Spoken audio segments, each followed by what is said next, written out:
এই কড়াইতে আমি এই তেল প্রথমে আমি 5 ফোড়ন দিয়ে দিচ্ছি।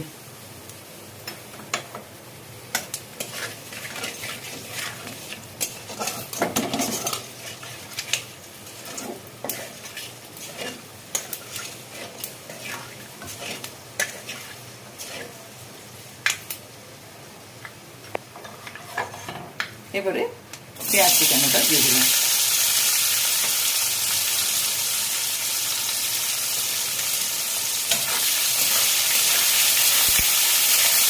পেঁয়াজটা একটু তরকারিতে গোটা গোটাও থাকবে, কেন মাছের সঙ্গে পেঁয়াজটা পড়লে হচ্ছে ভালো লাগবে খেতে।